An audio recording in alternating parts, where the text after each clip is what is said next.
할렐루야. 우리 주의 이름으로 환영하고 축복합니다. 오늘 또 예배할 때 우리를 자녀 삼으시고 정말 또 우리 아버지가 되셔서 우리에게 가장 좋은 것으로 은혜 베푸시는 주님을 우리 또 바라보시면서 같이 찬양하시면 좋겠습니다. 아바 아버지.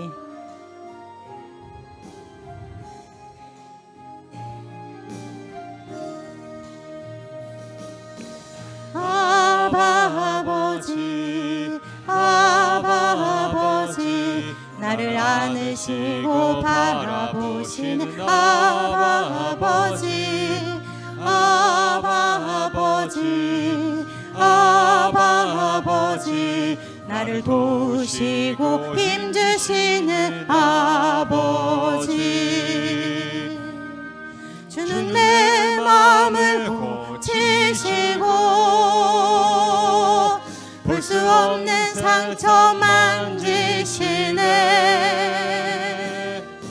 나를 아시고 나를 이해하시네.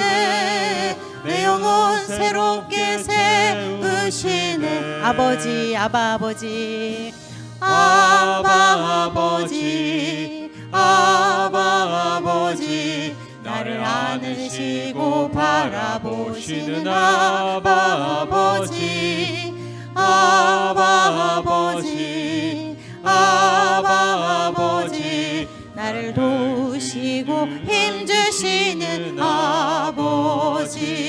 주는 내 마음을 고치시고, 주는 내 마음을 고치시고 볼 수 없는 상처 만지시네. 나를 아시고 나를 이해하시네. 내 영혼 새롭게 세우시네. 우리 한 번 더 아바 아버지, 아바 아버지, 아바 아버지, 나를 안으시고 바라보시는 아바 아버지, 아바 아버지, 아바 아버지, 나를 도우시고 힘주시는 아버지. 주는 내 마음을 고치시고 볼 수 없는 상처 만지시네. 나를 아시고 나를 이해하시네. 내 영혼 새롭게 세우시네. 아바 아버지, 한 번 더 찬양합니다. 아바 아버지, 아바 아버지, 나를 안으시고 바라보시는 아바 아버지, 아바 아버지, 아바 아버지, 나를 도우시고 힘주시는 아버지. 주는 내 마음을 고치시고, 주는 내 마음을 고치시고 볼 수 없는 상처 만지시네. 나를 아시고 나를 이해하시네. 내 영혼 새롭게 세우시네. 주는 내 마음을 고치시고, 주는 내 마음을 고치시고 볼 수 없는 상처 만지시네. 볼 수 없는 상처 만지시네. 나를 아시고 나를 아시고 나를 이해하시네. 내 영혼 새롭게 세우시네. 주는 내 마음을 고치시고, 주는 내 마음을 고치시고 볼 수 없는 상처 만지시네. 나를 아십니다. 나를 아시고 나를 이해하시네. 내 영혼 새롭게 세우시네. 아멘. 우리의 영혼을 새롭게 세우시는 주님을 찬양합니다. 우리 성령이여 임하소서 같이 찬양합니다. 우리 박수 치면서 찬양합니다. 성령이여 임하소서. 내 마른 나의 심령 위에 주님의 은혜에 담비 내려 나 흠뻑 적셔 주옵소서. 주의 권세 주의 능력, 주의 권세 주의 능력, 지금 이 시간 임하셔서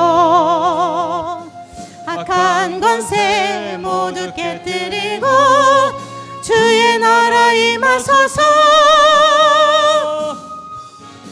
영광 할렐루야. 예수의 그 피가 내게 승리 주네 구원이 되시네. 영광 할렐루야. 예수의 이름이 능력되네 소망이 되시네. 성령이여 임하소서. 우리 사모하며 찬양합시다.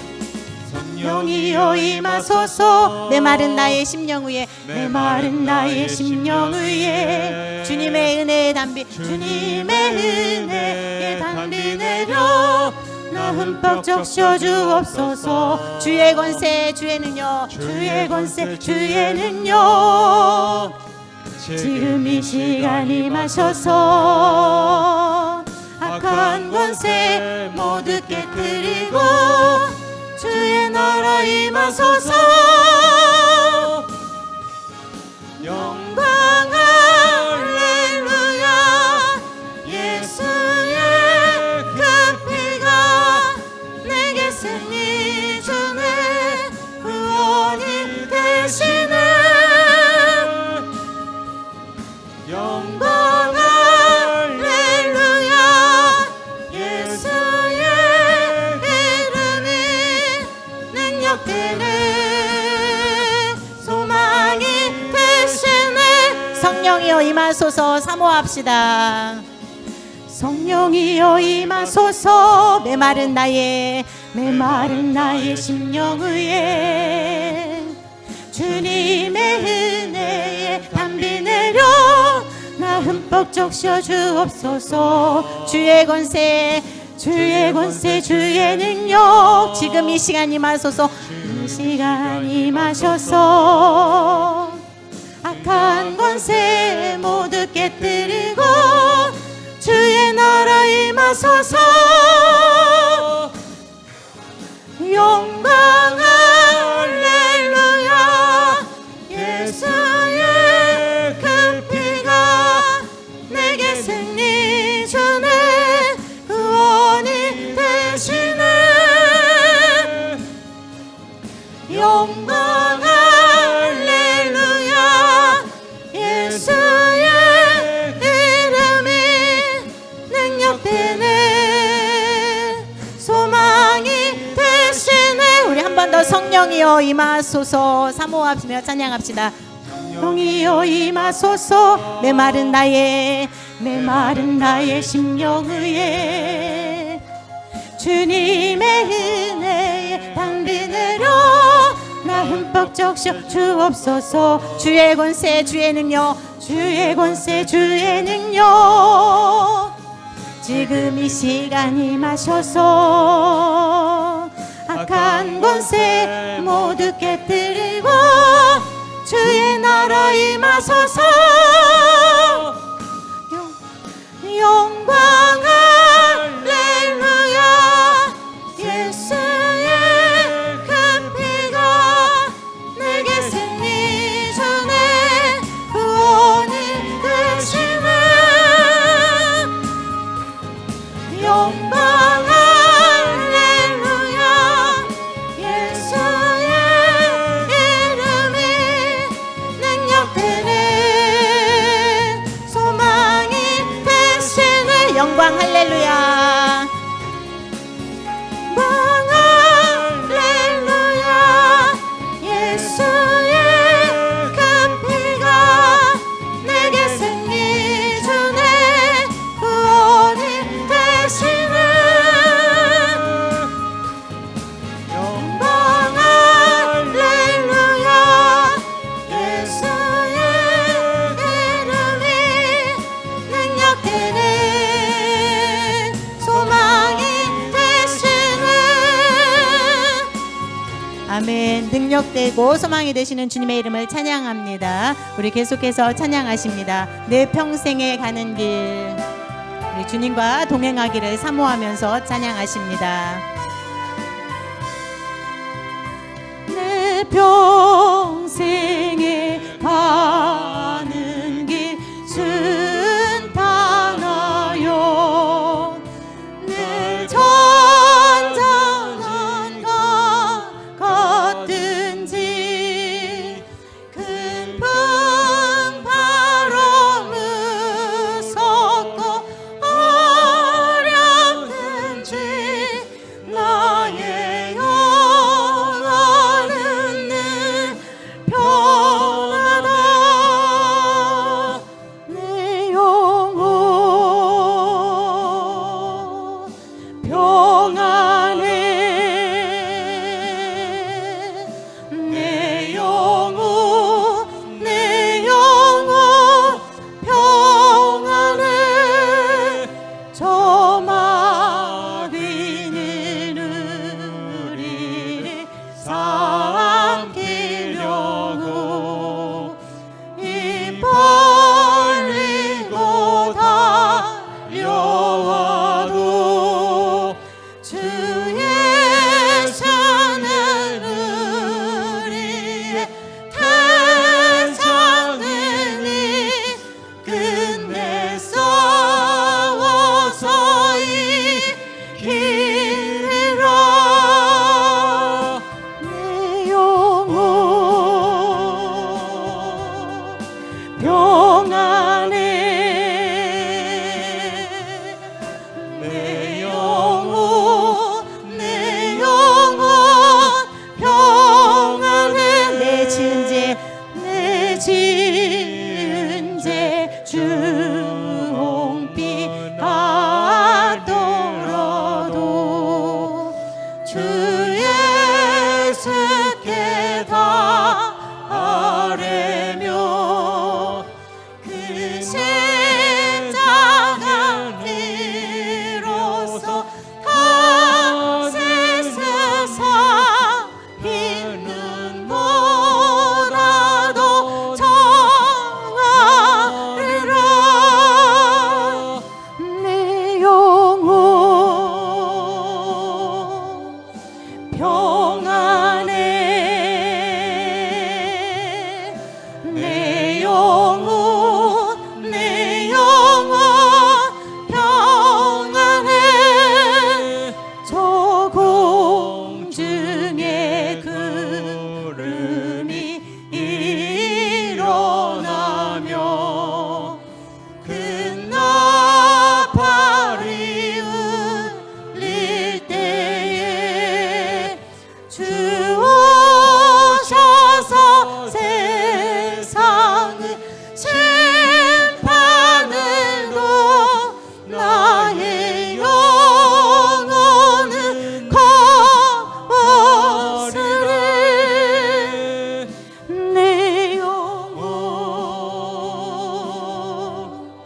평안해. 내 영혼 우리 4절로 찬양합니다. 저 공중에 구름이 일어나며 큰 나팔이 울릴 때에 주 오셔서 세상을 심판해도 나의 영혼은 겁없으리. 내 영혼 평안해. 내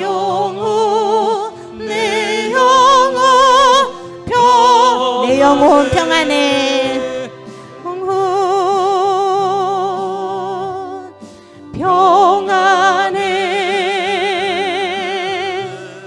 내 영혼 평안해.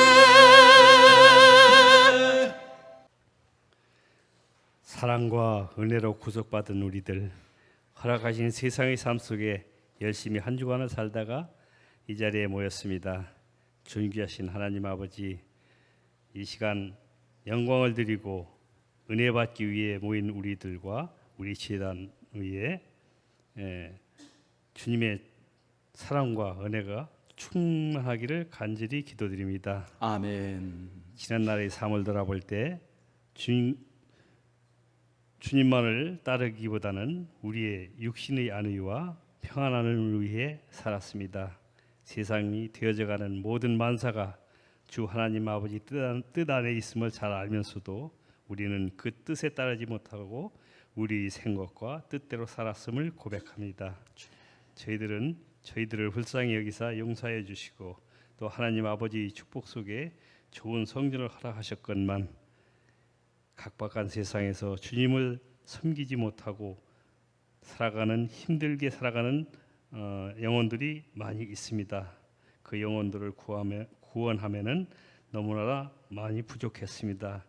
이 영혼들을 구원할 수 있는 사랑과 은혜가 넘치며 축복이 가득한 우리 교회가 될 수 있도록 함께여 주시옵소서. 아멘. 이 시간 말씀을 들을 때 우리의 막혔던 귀가 열리게 하시고 영혼의 눈을 뜨게 하사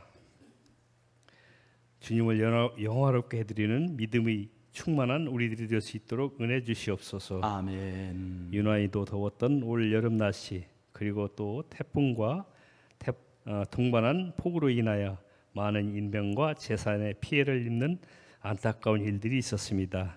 힘들고 어려운 그들을 주님의 따뜻한 손길로 다스려 주시옵소서.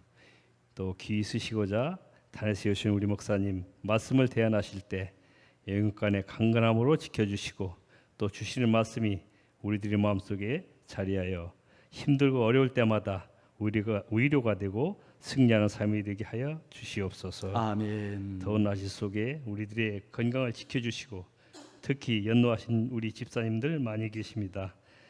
남은 무더운 여름 날씨 무사히 지낼 수 있도록 언제나 지켜주시옵소서. 아멘. 또 각자의 사정 따라 함께하지 못한 식구들 많이 있습니다. 그들에게도 우리에게 주시는 은혜 동일하게 내려주시길 원하며 항상 이 자리를 사모하는 마음을 갖게 하여 주시옵소서. 아멘. 또 말씀이 우리들이 삶의 밑거름이 되길 간절히 원하며 예수님의 이름으로 기도드렸습니다. 아멘. 하나님 주시는 말씀 사도행전 9장 1절에서 9절까지 말씀입니다. 사울이 주의 제자들에 대하여 여전히 위협과 살기가 등등하여 대제사장에게 가서 대문색 여러 회당에 가져갈 공문을 청하니 이는 만일 그 도를 따르는 사람을 만나며 남녀를 막론하고 결박하여 예루살렘으로 잡아오려 함이라. 사울이 길을 가다가 다메섹에 가까이 이르더니 호련히 하늘로부터 빛이 그를 둘러 비추는지라. 땅에 엎드러져 들음에 소리가 있어 이르시되 사울아 사울아 내가 어찌하여 나를 박해하느냐 하시거늘 대답하되 주여 누구시니까? 이르시되 나는 내가 박해하는 예수라.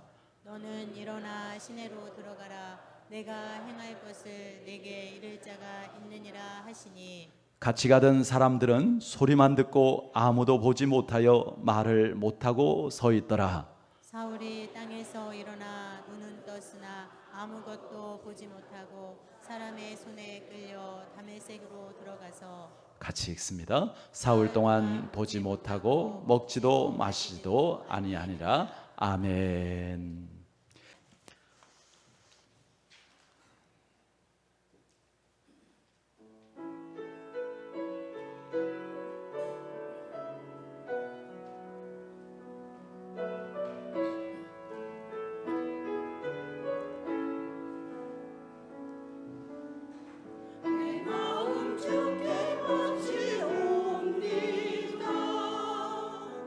주께서 말씀하시니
오늘 찾아오시는 예수님의 은혜라는 제목으로 말씀의 은혜를 나눕니다.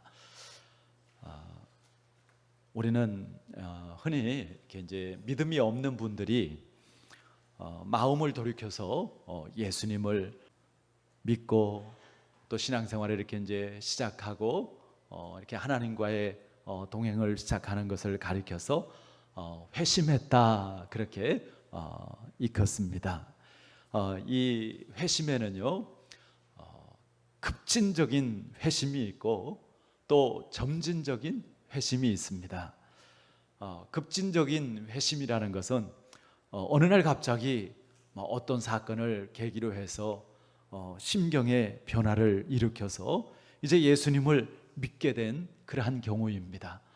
대표적인 경우가 오늘 이제 본문 말씀에 있는 사도 바울 같은 경우이죠. 또 그런가 하면 반면에 점진적인 회심은 어려서부터 믿는 집안에서 태어나서 믿음의 그 환경 가운데서 자라거나 꼭 그렇지는 않더라도 이렇게 오랫동안 교회를 다니고 말씀을 듣고 이렇게 신앙생활을 하다가 자연스럽게 예수님을 구주로 이렇게 받아들이게 되어지는 경우입니다. 이런 대표적인 케이스는 사도 바울의 제자였던 디모데를 들 수 있는 것이죠. 여러분들은 어떠십니까? 바울 형입니까? 아니면 디모데 형이십니까? 저 같은 경우는 두 가지가 다 해당되는 것 같아요.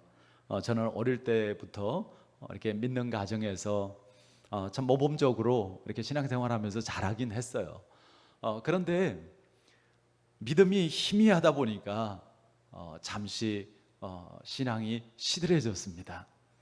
그런데 어느 날 주님께서 찾아와 주셨고, 부모야, 너 이제 그만할 때 되지 않았니?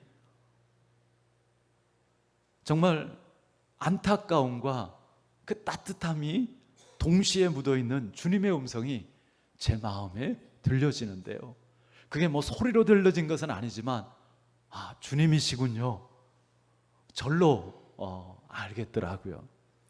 그리고 확실하게 주님을 만났습니다.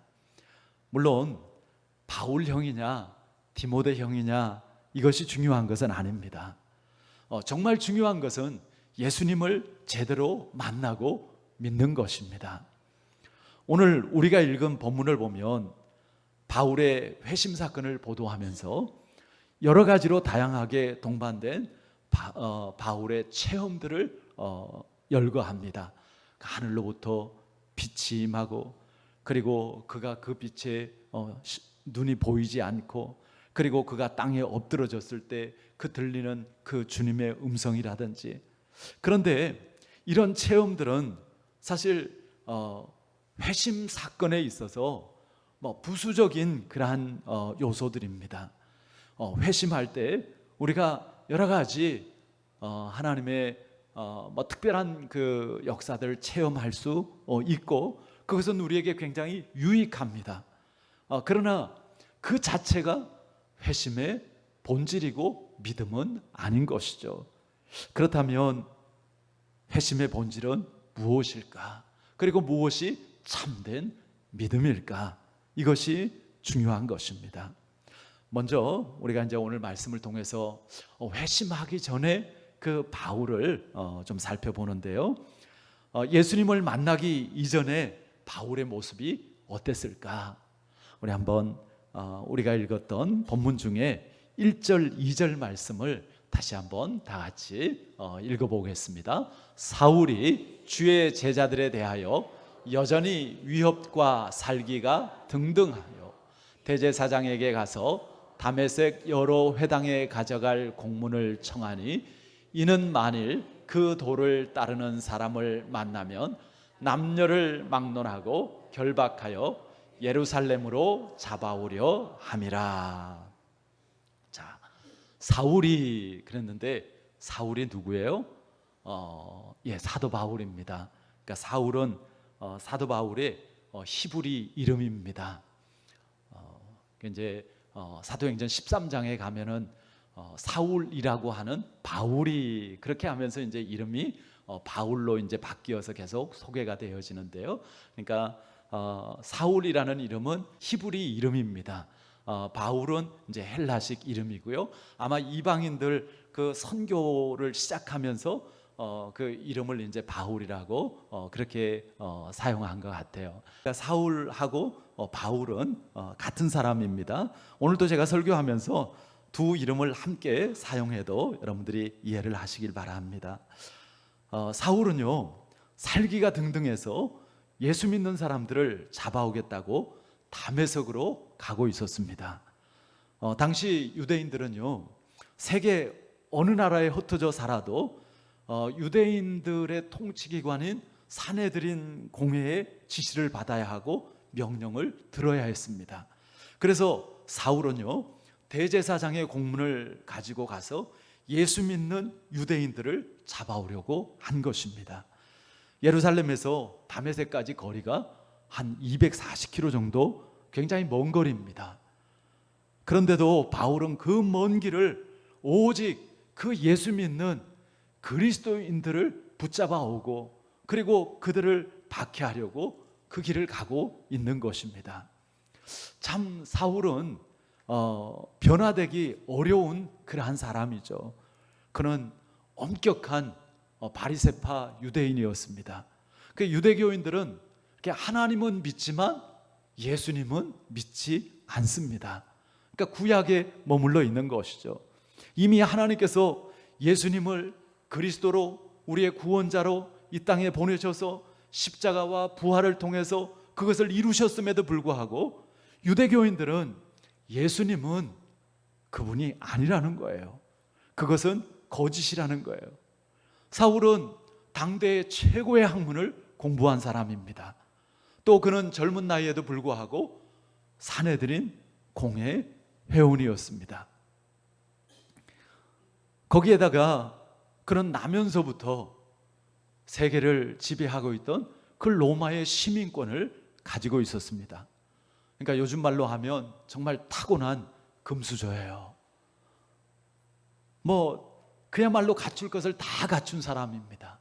너무너무 잘난 사람입니다. 그런 나름대로 자기의 철학과 사상도 분명했던 사람입니다. 그리고 그는 자기가 옳다고 생각하는 일에는 자기의 인생을 걸 정도로 열정이 있는 사람이기도 했습니다. 그러니까 요즘 말로 하면 그런 행동하는 지성인, 참 세상적으로 보면 너무너무 매력적인 사람이고 닮고 싶은 사람이죠. 그런데 여러분, 우리가 아무리 소신이 있고 열정이 있고 그리고 우리가 행동한다 하더라도 만약에 그것이 잘못된 것이라면 얼마나 어리석고 끔찍한 일입니까? 우리도 무엇을 열심히 하기 전에 먼저 그것이 정말 옳은 것인가를 확인해야 됩니다. 우리 예수 믿는 사람들은 항상 먼저 하나님의 기뻐하시는 뜻인지, 정말 하나님께서 이 일 가운데 함께 하시고 지지하시는지 거기에 대해서 확실하게 질문을 하고 그리고 하나님의 답을 얻어야 하는 것이죠. 안타깝게도 사울은요, 세상적으로는 너무너무 똑똑한 사람이었지만 영적으로는 아주 깜깜하게 무지한 사람이었습니다. 그래서 초대교회 7 집사님 중에 하나였던 스데반을 돌로 쳐 죽이는 일에 앞장을 섭니다. 또 예수 믿는 사람들을 핍박하는 일에 자신의 전부를 겁니다. 그런 사울을 예수님께서 찾아오신 겁니다. 그는 예수 믿는 것은 잘못된 신앙이고 예수 믿는 사람을 없애는 것이 하나님께 충성하는 것이라고 그렇게 믿었어요. 그리고 성실하게 그 일을 수행하고 있었습니다. 그런데 그런 사울을 예수님께서 찾아오신 것입니다. 오래전에 재미있고 은혜롭게 읽었던 그 막전엔 찐빵이라는 책이 있었는데요. 당시에 우리나라 최고의 카피라이터였던 이만재 씨가 막 예수님을 믿고 쓴 간증집이었습니다. 그 책에 보면 처음에 자기는 이렇게 자기의 상식과 철학으로 예수 믿는다라는 것이 도대체가 이해가 되지 않았다고 합니다. 그러니까 아내와 결혼할 때 이제 나와 결혼해 주면 내가 교회 다닐 테니까 나와 결혼해 주세요. 그래가지고 이제 결혼을 했기 때문에 그것도 이제 뒤늦게 어쩔 수 없이 마지못해서 이제 교회를 나가고 있었습니다. 그 이만지 씨의 이제 표현을 빌리면 교회를 나가는 것이 마치 순교하는 그 심정이었다라는 거예요. 정말 도살장에 끌려가는 소처럼 억지로 교회를 가고 교회 가는 게 그렇게 싫었다라는 것입니다. 혹시 여기도 그런 분 계실지 모르겠어요. 성경 말씀이 하나도 믿어지지가 않습니다. 목사님 설교를 들어보면 참 뻥도 심하다. 오병이어 기적, 무리를 걷는 기적, 이런 것을 들으면 아니 목사님 보면 멀쩡한 양반인 것 같은데 참 거짓말도 잘한다. 이제 그런 생각이 계속해서 들었다라는 거예요. 그런데 어느 날 목사님의 그 설교가요, 하나님의 음성으로 들리기 시작하더라는 거예요. 예수님이 바로 몸을 입고 이 땅에 오신 하나님이시다라는 말씀을 들을 때 마음이 흔들렸습니다. 그렇구나. 정말 예수님이 하나님이라면 보리떡 5개 물고기 2마리 가지고 5,000명 먹이는 거 하나님이신데 그거 할 수 있는 거고 그거 아무것도 아닌 거일 수 있겠구나. 정말 예수님이 하나님이라면 그 순간 성령님이 그 마음을 움직이기 시작했습니다. 성령님이 그 마음을 만지기 시작했습니다. 그런 예수님을 인생의 구원자로 또 삶의 주인으로 받아들였습니다. 그는 그렇게 예수님을 만나고 예수님을 하나님으로 자기 인생의 주인으로 고백을 하고 그때 그의 마음속에서 찬송이 터져나오기 시작했다고 합니다. 예수 사랑해요. 나 주 앞에 엎드려 할렐루야 주를 찬양. 혹시 고집 세고 자기 나름대로 가치관을 가지고 예수 믿기를 정말 끔찍하게 싫어하는 가족이나 이웃들이 있다고 하더라도 여러분들 낙심하거나 먼저 포기하지 마시기 바랍니다. 누구라도 회심하면 하나님이 역사하시면 바울처럼 될 수 있을 줄 믿습니다. 하나님은요 이런 사울을 포기하지 않으셨습니다. 살기 등등해가지고 예수 믿는 사람을 잡으려 가던 그를 예수님께서는 다메섹까지 찾아와서 그 이름을 불러주십니다. 우리 한번 3절 4절 말씀도 다 같이 읽어봅니다. 사울이 길을 가다가 다메섹에 가까이 이르더니 호련히 하늘로부터 빛이 그를 둘러 비추는지라 땅에 엎드러져 들음에 소리가 있어 이르되 사울아 사울아 내가 어찌하여 나를 박해하거나 하시거늘. 다메섹에 거의 이르게 되었을 때 예수님께서 빛으로 그를 찾아오셨습니다. 그가 영적으로 어둠 가운데 무지함 가운데 정말 불신앙 가운데 있었지만 예수님께서는요 빛으로 오셔서 그의 이름을 부르시는 것이죠. 사울아 사울아 내가 어찌하여 나를 박해하느냐. 사울을 부르는 이 음성은 사울의 전 삶을 송두리째 흔들어 놓은 주님의 음성이 되었습니다. 뿐만 아니라 정말 이 주님의 음성은 세계의 역사를 바꿔놓는 그러한 음성이 되었던 것이죠. 하늘에서 비춰진 빛과 음성에 놀란 사울은 자기도 모르게 본능적으로 주여 누구시나이까? 정말 이런 모습으로 나를 찾아오시고 나를 부르시는 분이라면 정말 특별한 분이고 역사인데 이렇게 나를 부르는 당신은 도대체 누구이십니까? 그때 그에게 들려오는 놀라운 음성이 있었습니다. 5절 말씀 같이 한번 읽어보겠습니다. 대답하되 주여 누구시니까? 이르시되 나는 내가 박해하는 예수라. 바울은 내가 박해하는 예수라는 말에 얼마나 놀랐을까요? 그가 얼마나 큰 충격을 받았을지 한번 상상해 보시기를 바랍니다. 그는 지금까지 예수는 엉터리 사기꾼이라고 생각을 했고요. 그리고 십자가에 처형된 아주 몹쓸 사람이라고 여겼습니다. 그런데 지금 자신에게 지금 나타나서 나는 예수라 말하고 있는 것입니다.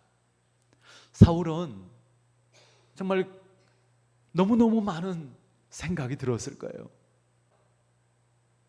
지금까지 아무것도 아니라고 생각했던 그 예수라고? 그럼 예수가 참인가? 그러면 예수가 정말 하나님께서 보내신 구원자고 그리고 하나님의 아들이시란 말인가? 그 예수의 부활이 사실이라고? 그럼 나는 지금까지 뭘 한 거지?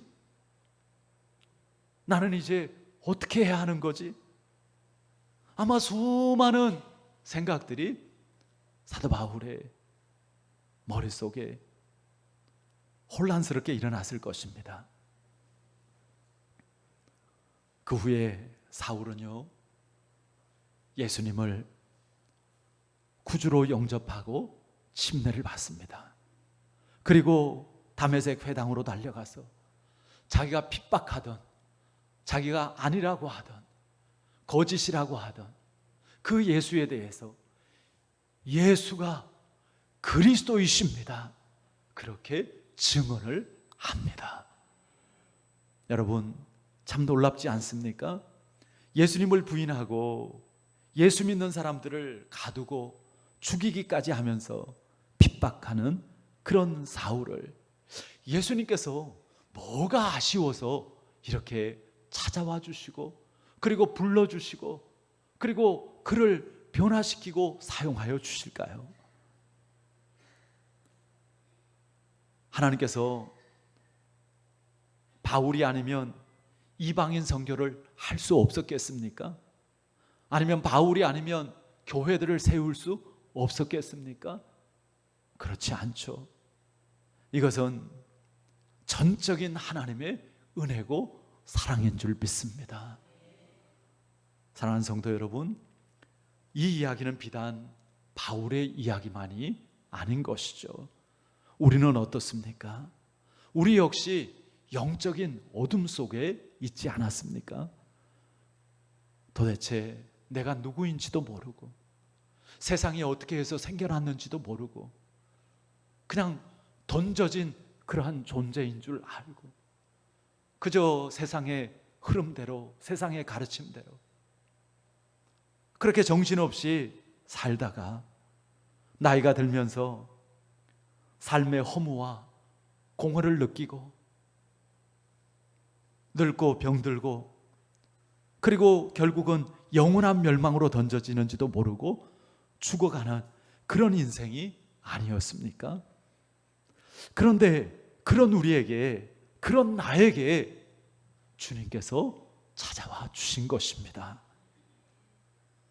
오늘도 말씀을 통해서 이렇게 우리에게 주님께서 찾아와 주시고 또 주님의 음성을 우리에게 들려주고 계신 줄 믿습니다.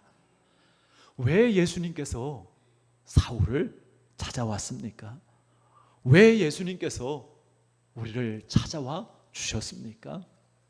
그것은 하나님의 변함없는 그리고 끈질긴 사랑이고 한량없는 은혜입니다. 우리가 무엇을 자랑할 것이 있습니까? 우리가 뭘 자랑한 게 있습니까? 옛날에 철없을 때는 잘난 것도 좀 있고 잘한 것도 있는 줄 알았는데요, 시간이 지나고 나이가 들어갈수록 정말 부끄럽고 후회되는 그러한 것들만 많이 생각이 나게 되어집니다. 정말 하나님 앞에 저는 죄인입니다라는 그러한 고백이 절로 나옵니다. 그러나 하나님께서는 그런 우리를 정말 전적인 은혜 가운데서 구원해 주시려고 독생자를 내어주시고, 또 예수님께서 친히 십자가에 못 박혀 죽으신 그 사랑을 베풀어 주신 것이죠. 사실 성경은 잃어버린 영혼들을 찾아 나선 하나님의 이야기라고 할 수 있습니다. 성경은 하나님의 약속이죠. 우리의 구원에 대한 하나님의 약속이고, 그것은 하나님의 사랑과 은혜를 통해서 이루어지는 것이죠. 에덴 동산에서 맨 처음 사람들이 범죄를 했을 때 하나님께서 일부러 아담을 찾아가십니다.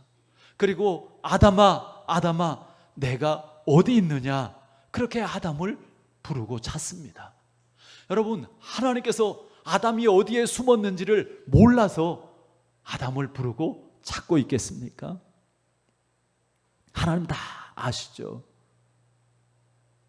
그것은 죄를 짓고 하나님을 피하여 숨은 아담을 부르시는 하나님의 사랑의 음성이었죠. 성경을 보면 시대마다 하나님께서 그의 종들 선지자를 보내시고 그들을 통해서 죄 짓고 하나님 떠난 이스라엘 백성들을 불렀습니다. 하나님은 저와 여러분들을 포기하지 않고 찾아오시고 우리의 이름을 불러주신 줄 믿습니다. 탕자처럼 멀리 떠나서 방황할 때도 호세아의 선지자, 그 호세아 선지자의 아내 음란한 고멜처럼 세상을 쫓아 살아갈 때도 하나님은 여전히 저와 여러분들을 참아주셨고 기다려 주셨습니다. 여러분, 한번 생각해 보십시오. 만약에 바울이 다메섹으로 가고 있을 때 정말 하나님께서 이놈 너무너무 괘씸하고 이놈 너무너무 미워, 그래서 그 사울을 포기했더라면 그 사울이 어떻게 됐겠습니까? 만약에 우리가 엉터리같이 살 때, 우리가 정말 하나님을 등지고 엉뚱한 길로 빗나갈 때 하나님께서 저와 여러분들에게 너무 실망해서 저와 여러분들을 포기했다고 한다면 어떻게 되었을까요? 그러나 너무너무 감사한 것은 그럼에도 불구하고 하나님의 사랑은 변함이 없고 하나님은 여전히 우리에게 은혜를 베풀어 주셨습니다. 예수님께서 이런 하나님의 마음을 비유를 들어서 가르쳐 주셨죠. 너희에게 양 100마리가 있다고 치자. 그런 중에 한 마리를 잃었다고 한다면 너희가 까짓 거 99마리 있는데 뭐 한 마리쯤이야, 그러고는 그 잃어버린 한 마리 양을 포기하겠느냐? 아니다. 99마리의 양을 들에 두고 가서 기어이 그 잃어버린 한 마리의 양을 찾을 때까지 찾아다니지 않겠느냐? 또 너희에게 아들 둘이 있다고 치자. 한 아들이 내 재산을 다 허비해버리고 창기와 허랑방탕해서 내 마음을 아프게 했다고 너가 그 아들을 버리겠느냐? 너가 참 아버지라면 그럴 수 없지 않느냐? 저 문 앞에 나가서 그 아들이 돌아오기를 이제나 저제나 기다리지 않겠느냐? 우리를 향한 하나님의 사랑을 이러한 비유를 통해서 말씀해 주시는 것이죠. 이런 하나님의 끈질긴 사랑, 이 사랑을 가장 잘 보여주는 사건이 뭐예요? 예수님의 십자가입니다. 여러분, 우리는 항상 예수님의 십자가를 바라보아야 합니다. 그래야 우리가 하나님을 놓치지 않습니다.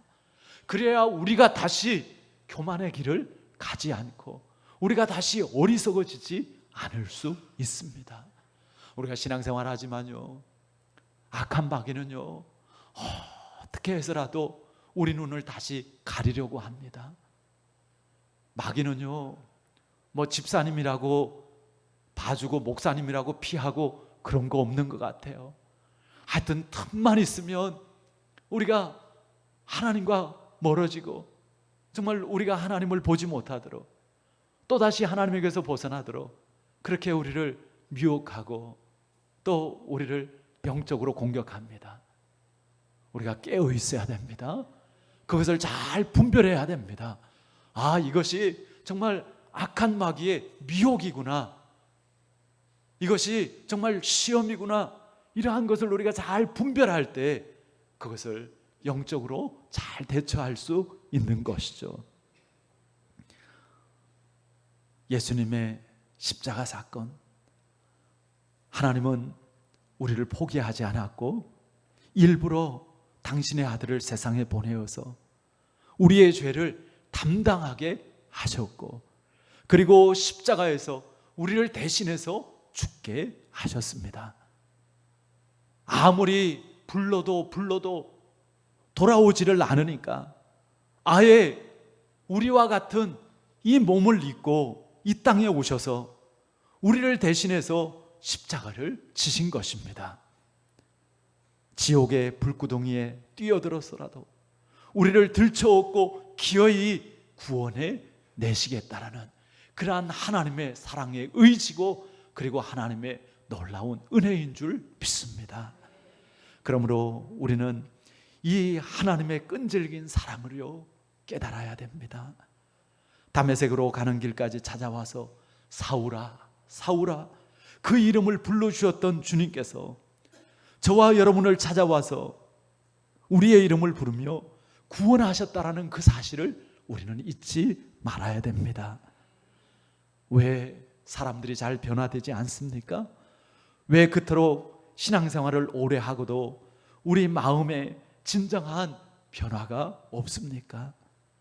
그 이유는 우리가 하나님의 말씀을 들으면서도 우리가 예배를 드리고 교회를 다니면서도 애타는 하나님의 그 사랑의 음성을 우리가 제대로 듣지 못하기 때문일 수 있는 것이죠. 이 하나님의 음성을 듣는 자가 복이 있는 줄 믿습니다. 바울의 회심 사건의 본질이 무엇일까요? 그것은 하늘의 강력한 빛이 아닙니다. 하늘에서 들려온 음성도 아닙니다. 그의 인생을 완전히 바꾸어 놓은 회심 사건의 본질은 바로 부활하신 예수님과의 만남입니다. 예수님과 바울의 역사적인 그 만남을 통해서 이제는 예수님이 바울의 구원자가 되고 주인이 되어서 이제는 예수님과 함께하는 바울의 삶이 되어졌습니다. 사실 사람들은 예수님을 만나지 않고도 어느 정도 변화를 가질 수도 있습니다. 어떤 분들은 몸이 좋지 않아서 그 질병 때문에 교회를 찾기도 하고 또 어려운 문제 때문에 교회 나오기도 합니다. 그런 가운데서 병을 고침받기도 하고 문제가 해결되어지기도 하죠. 특별한 체험이 하나님의 역사일 수 있지만 그러나 그 자체가 회심이고 그 자체가 믿음이 되는 것은 아닙니다. 제가 예전에 이렇게 개척하고 초기에 한 가정에서 목사님 급하게 좀 와주세요. 그 집 고등학생 아들만 교회를 나오고 있었는데요. 왜 그런가 물어봤더니 그 동생이 좀 정신적으로 이상해진 거예요. 감당이 안 되는 거예요.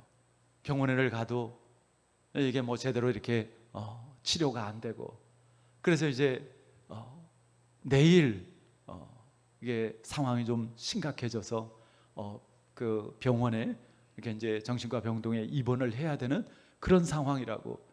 그 목사님 좀 저희 집에 와서 좀 기도해 주실 수 있냐고. 아니 병원에도 갔다 오고 약 먹어도 안 됐다고 그러는데 내가 뭐라고 거길 가나. 근데 와서 기도해 달라고 그러는데 목사가 가야죠. 그래서 우리 박미자 사모님하고 가기 전에 하나님 앞에 간절하게 기도하고, 하나님 저희들만 가는 게 아니라 정말 주님께서 함께 가주시는 줄 믿습니다. 그러고 갔는데 뭐 그냥 막 숨어서 나오지도 않고 무섭다고 그러고 뭐 문장을 어떻게 해가지고 앉혀놓고, 그리고 간단하게 예배를 드렸어요. 기도합시다. 머리에다 손 얹고 옆에서 붙잡고 있고 기도하는, 하나님 긍휼히 여겨 주시고 주님의 보혈로 덮어주시고 주님 역사하여 주시옵소서. 주 예수 그리스도의 이름으로 명하노니 하다면 간절함을 가지고, 그리고 눈을 딱 뜰 때 얼마나 제가 긴장이 됐겠어요. 기도도 이제 할 만큼 했고 다 기도도 이제 끝나고 이제 어떻게 되나. 그리고 이제 눈을 딱 떴는데 그 애하고 눈이 딱 마주쳤어요. 근데 얘 눈이 딱 돌아와 있는 거예요. 그 식구들도 걔 눈을 보고 됐어. 그 아버지가 첫 번째 한 말이 됐어. 눈 보니까 딱 된 거예요. 그 다음 날부터 학교 갔어요. 돌아오는 주일에 그 가족들이 어떻게 했겠어요? 세상에 우리 기존의 성도님들보다도 더 거룩하게 전부 다 애들까지 그냥 자켓 다 입혀가지고 그냥 쫙 와서 앉아 있는 거죠. 봤어요. 체험을 했어요. 그러니까 뭐 교회 운전도 하겠습니다. 청소도 하겠습니다. 아니요, 다 좋은데 그것보다도 저하고 말씀 공부합시다. 양육과정 있으니까 우리 양육과정 이렇게 합시다. 그래서 이제 그 집에 가가지고 성경 공부를 이렇게 이제 하는데 한 주, 두 주, 세 주 이렇게 하다 보니까 이분이 이제 좀 잘 이렇게 세상에서 노시던 분이에요. 보니까 춤도 추러 다니고 그러던 분이에요. 그러다 보니까 이렇게 조금씩 이제 미꾸라지처럼 빠져나가려고 그러는 거예요. 이거 놓치면 안 되는데. 근데 결국은 그 세상으로 다시 가더라고요. 그러고 나서도 술 먹으면 가끔 전화 와요. 목사님 죄송해요. 제가 교회도 나가고 제가 잘해야 되는데 제가 은혜를 입었는데 어쩌다가 길을 가다가 만나면은 담배를 피다가 저를 만나면은 정말 손으로 막 담배를, 그러니까 뭔가 이제 체험을 했잖아요. 하나님 살아계시다라는 거 봤잖아요. 하나님의 그 능력을 경험했잖아요. 자, 그러면은 그분이 구원받았고 그것이 진짜 믿음입니까? 아니에요. 성경에 보면 귀신도요 믿고 떤다고 그랬어요. 귀신도 예수님을 알아본다고요. 그냥 단지 아는 게 믿음이 아닙니다. 가끔 가다 보면 전도하다가 이렇게 보면 그런 말씀 하시는 분들 계세요. 목사님 저는요 교회는 안 나가도요 하나님이 계신 거 믿습니다. 아니 하나님이 안 계시면 우리가 어떻게 농사 짓고 어떻게 먹고 삽니까? 하나님이 계시니까 이렇게 비도 내려주시고, 그러면 그 믿음이 진짜 구원받을 수 있는 그런 참 믿음이고 정말 하나님과 함께하는 믿음입니까?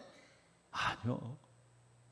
여러분, 하나님은 왜 우리를 찾아오십니까? 왜 우리의 이름을 불러주십니까? 우리를 하나님의 자녀 삼아주시고 우리를 하나님의 백성 삼아주시고 정말 함께하는 그러한 그 삶이 되도록 우리를 찾아오시고 우리를 불러주시는 줄 믿습니다. 오늘도 하나님은 변함없는 사랑으로요, 우리 가운데, 이 예배 가운데 함께하고 계시고, 기록되어진 이 말씀을 통해서 오늘도 하나님의 음성을 들려주시는 줄 믿습니다.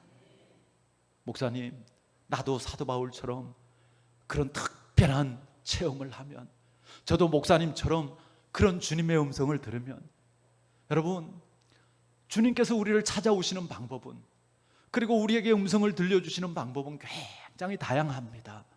그러나 분명한 것은 주님은 우리를 찾아오시고, 그리고 주님은 우리에게 말씀하시고 우리를 불러주시고 우리를 인도하고 계신다라는 사실입니다. 특별히 기록되어진 이 성경을 통해서 하나님은 우리에게 이미 정말 수 없는 그 음성을 담아 놓으셨습니다. 하나님의 말씀인 이 성경을 통해서 매일처럼 주님의 음성을 들으시기를 바랍니다. 기도함으로 정말 주님 앞에 귀 기울이고, 그리고 주님과의 만남을 가지시기를 바랍니다. 하나님의 말씀과 뜻을 붙잡고 정말 순종하면서 주님과 동행하는 삶을 사시기를 바랍니다. 우리가 이런저런 이유로 교회를 다닙니다. 그러나 그것 자체로 진정한 회심이라고 할 수는 없는 것입니다. 이유로 끝나지 않고, 체험으로 끝나지 않고, 예수님이 나의 구원자이십니다, 예수님이 내 삶의 주인이 되셔야 되는군요. 예수님께서 나의 죄를 담당하시고 나의 죄를 대신해서 십자가에 피 흘려 죽으심으로 내 죄가 사해지고 내가 죄에서 자유케 되었습니다. 이것을 깨닫고 우리가 예수님과 만나는 것이죠. 그리고 그 예수님과 함께하는 삶을 사는 것이죠. 왜 하나님께서 우리를 구원하십니까? 우리를 사랑하시기 때문에 우리와 함께하기를 원하시는 것이죠. 이 땅에서도 정말 우리 가운데 성령으로 오셔서 떠나지 않고 우리와 함께 하시기를 원하십니다. 뿐만 아니라 정말 영원한 생명으로 저 천국에서 또 하나님의 나라를 함께 누리며 함께 하기를 원하십니다. 저는 우리 성도님들이 정말 마음에 예수님을 모시고 예수님처럼 말하고 예수님처럼 행하는 것을 볼 때 얼마나 기쁘고 얼마나 든든한지 몰라요. 그런데 반면에 가끔 우리 성도님들 중에도 엉뚱한 소리 하고 쓸데없는 억지 부리시고 불화하고 하나님께는 관심도 없고 그저 세상 일에 그저 사람에게만, 그런 모습을 볼 때 얼마나 안타깝고 슬픈지 모릅니다. 그분이 미워서가 아니에요. 섭섭해서도 아니에요. 혹이라도 저분 안에 아직도 주님이 없는 것은 아닐까? 저분이 아직도 주님을 만나지 못한 것은 아닐까? 그것이 너무 안타까운 것입니다. 간절히 바랍니다. 여기 있는 모든 분들이, 우리 교회 모든 성도님들이 하나도 빠짐없이 주님을 만나고 주님의 다스림 가운데 날마다 변화되어지고 성숙해가고 하나님의 일에 한마음으로 동역하고 먼저 하나님의 나라와 하나님의 의를 구하여 모든 것을 더하여 주시는 하나님의 은혜와 축복을 이 땅에서 누릴 수 있기를 바랍니다. 또한 후에 천국에서 영원한 생명으로 우리 다 같이 함께 할 수 있기를 바랍니다. 사울을 찾아주신 주님께서 우리도 찾아주셨습니다. 또 우리를 계속해서 부르십니다. 여러분들의 마음 깊은 곳에서 주님의 음성이 들리지 않습니까? 내가 좀 더 의미 있고 내가 좀 더 가치 있는 삶을 살아야 될 텐데, 정말 행복한 삶을 살고 싶은데 내가 이렇게 끝나서는 안 되는데 내가 어떻게 해야 하지? 여러분, 주님을 향해서 마음의 문을 열고 주님을 만나시기를 바랍니다. 그리고 주님과 함께하는 은혜를 누리시기를 바랍니다. 바울을 찾아와서 만나주신 그 주님, 그리고 그 바울의 인생을 바꾸어 주시고 복되게 하신 그 주님께서 오늘 우리와 함께 하시고 오늘 우리의 삶을 주관하여 주시고 복되게 하여 주시는 줄 믿습니다. 하나님 아버지, 우리는 죄 가운데, 어둠 가운데 하나님을 알지도 못하고 예수님이 누구신지도 알지 못하고 정말 그저 세상에 던져져서 그 세상의 흐름 따라 그렇게 살아갈 수밖에 없는 그런 인생이었습니다. 그러나 주님께서 사울을 찾아오신 것처럼 우리들을 찾아와 주셨고 우리에게 우리의 이름을 불러주시고 또 말씀하여 주시고 은혜를 베풀어 주셔서 우리로 하여금 예수 그리스도를 구주로 믿고 구원의 축복 가운데 하나님의 자녀 되어지는 권세를 주신 줄 믿고 감사합니다. 하나님, 오늘도 여전히 우리와 함께 하시고 오늘도 여전히 우리 가운데 말씀하시는 주님이신 줄 믿습니다. 여기에 있는 모든 성도들이 주님의 음성을 듣게 하여 주시옵소서. 우리의 마음 가운데 주님께서 주시는 그 만지심과 감동이 느껴지게 하시고 깨달아지게 하여 주시옵소서. 우리의 죽었던 영이 다시 살아나게 하여 주시옵시고 그리스도 안에서 우리를 새로운 피조물 삼아 주셨사오니 정말 우리가 이제 새로운 그러한 하나님의 은혜 속에서 주님과 동행하는 그러한 삶이 되어지기를 간절히 기도하고 원합니다. 오늘 말씀을 통해서 다시 한번 우리가 예수님은 나의 구주이십니다, 그리스도이시고 살아계신 하나님의 아들이십니다 고백하며 주님을 따르고 정말 주님과 함께하는 우리의 삶이 되어지게 하여 주시옵소서. 이 믿음으로 주님을 부르는 모든 성도들의 심령 가운데 성령으로 충만케 하여 주시옵시고 믿음으로 굳건하게 하여 주시옵시고 머리마다 주님의 그 임하심과 기름 부으심으로 역사하여 주셔서 영육 간의 샬롬의 평강이 임하여지게 하여 주시옵소서.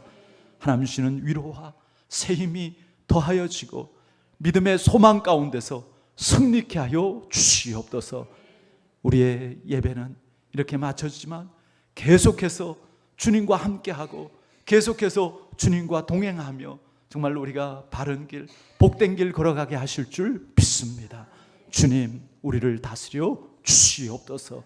이제는 우리 주 예수 그리스도의 크신 은혜와 하나님 아버지의 지극하신 그 변함없는 사랑하심과 성령님의 함께하시고 도우시고 인도하시고 역사하심이 오늘 하나님의 말씀을 듣고 다시 한번 찾아오신 그 예수님을 구주로 고백하고 주님을 따르기를 결단하는 모든 주의 자녀들 머리 위에 지금부터 영원까지 함께 하시기를 간절히 축원하옵나이다. 아멘.